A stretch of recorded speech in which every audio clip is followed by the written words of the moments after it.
Assalamualaikum warahmatullahi wabarakatuh. Selamat malam teman-teman dan ibu atau bapak dosen. Mohon izin pada kesempatan ini saya akan mempresentasikan materi yaitu tentang peran ontologi, epistemologi, dan aksiologi dalam membentuk dasar-dasar filsafat ilmu. Filsafat ilmu adalah cabang filsafat yang membahas hakikat ilmu pengetahuan secara mendalam. Cabang ini mengkaji 3 pertanyaan fundamental yaitu apa yang dikaji, yaitu ontologi, bagaimana ilmu diperoleh, yaitu epistemologi, dan untuk apa ilmu itu digunakan, yaitu aksiologi. Dengan memahami dasar-dasar filsafat ilmu sangat penting untuk mengembangkan pemikiran yang kritis. Tanpa landasan tersebut,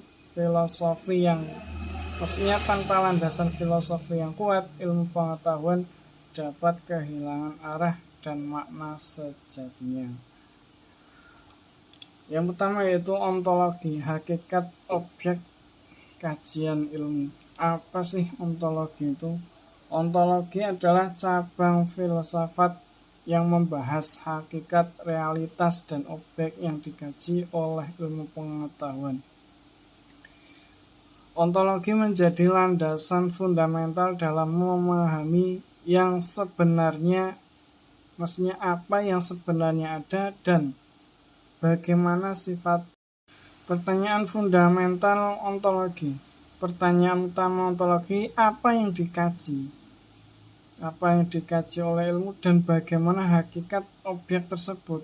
Ontologi berfokus pada keberadaan dan sifat objek, apakah nyata atau abstrak, tetap atau berubah.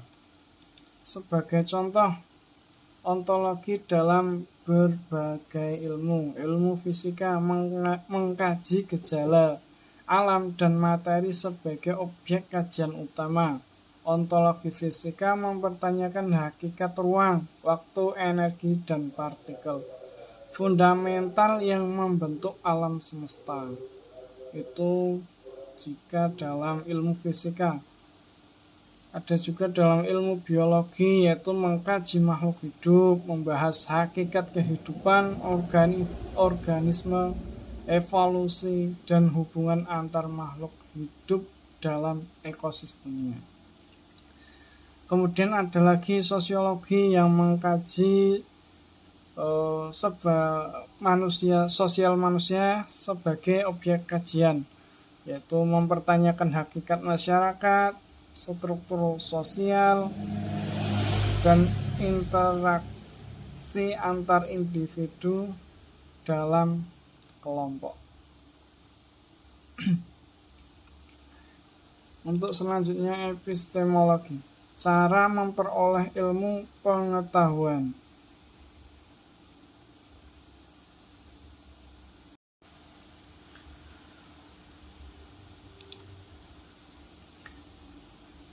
Epistemologi adalah cabang filsafat yang membahas asal-usul pengetahuan dan metode memperoleh ilmu, yaitu cabang yang mengkaji bagaimana manusia dapat mengetahui sesuatu dan apa yang membuat pengetahuan tersebut benar, maksudnya valid dan dapat dipercaya. Yaitu proses ilmiah dalam epistemologi, yaitu proses observasi fenomena, penelitian sistematis, kemudian eksperimen terkontrol, dilanjutkan dengan analisis data dan penarikan kesimpulan, sehingga kebenaran ilmiah diuji melalui fakta empiris, logika yang konsisten, dan pengujian ulang yang dapat direplikasi. Metode penelitian dalam epistemologi yaitu menentukan metode yang tepat untuk memperoleh pengetahuan bidang ilmu. Maksudnya setiap bidang ilmu yang memiliki pendekatan berbeda sesuai dengan objek kajian yang akan dikaji. Maksudnya objek kajian masing-masing.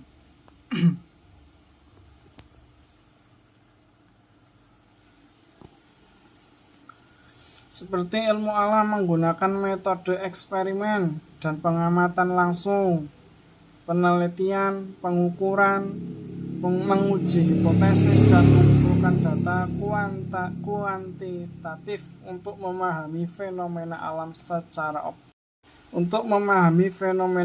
secara objektif dan terukur.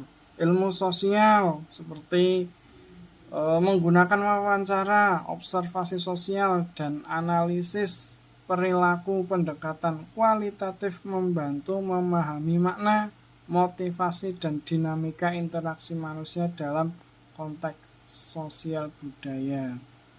Itu dalam ilmu sosial. Untuk selanjutnya yaitu aksiologi, nilai dan tujuan penggunaan ilmu. Aksiologi adalah cabang filsafat yang membahas nilai, manfaat, etika, dan tujuan ilmu pengetahuan.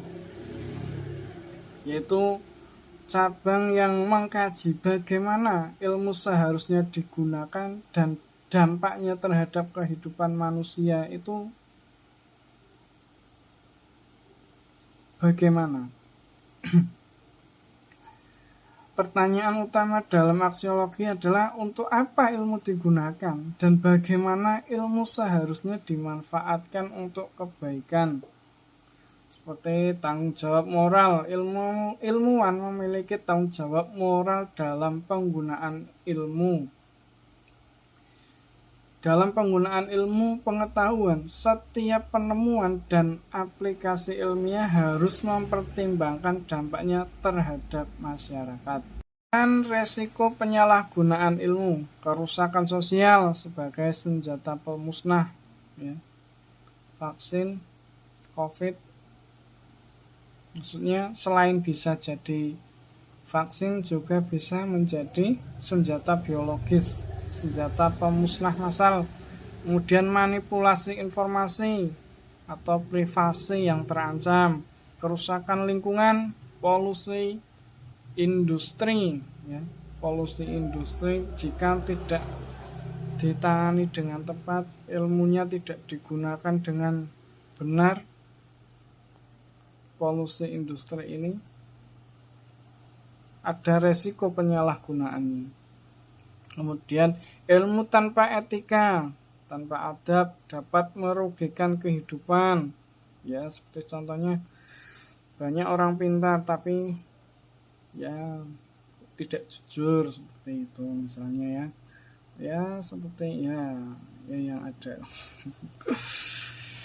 Banyak pejabat-pejabat tapi tidak ada rasa kejujuran, mungkin contoh barangkali, tapi itu di luar sana, di luar angkasa. Kemudian diperlukan tanggung jawab moral dalam setiap penerapan ilmu. Kemudian keterkaitan antara ontologi, epistemologi, dan aksiologi.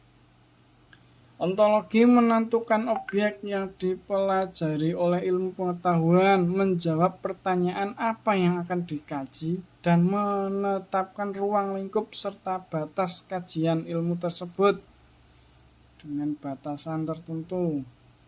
Epistemologi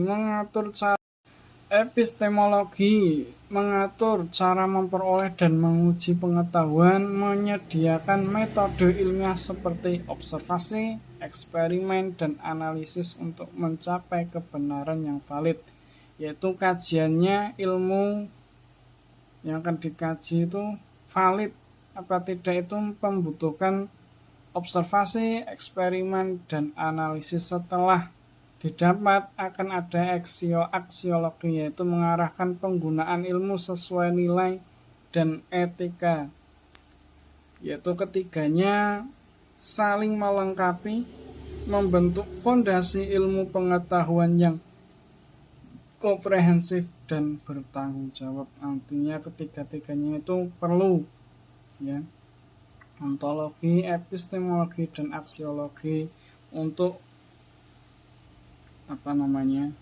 saling berkaitan. Jika contoh saja aksiologi tidak diterapkan, maka ini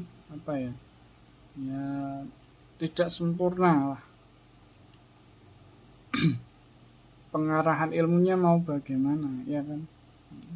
Kesimpulan, ontologi, epistemologi, dan aksiologi merupakan 3 pilar fundamental yang membentuk dasar filsafat ilmu. Ketiganya saling melengkapi dalam membangun ilmu pengetahuan yang komprehensif, kritis, dan bertanggung jawab secara moral.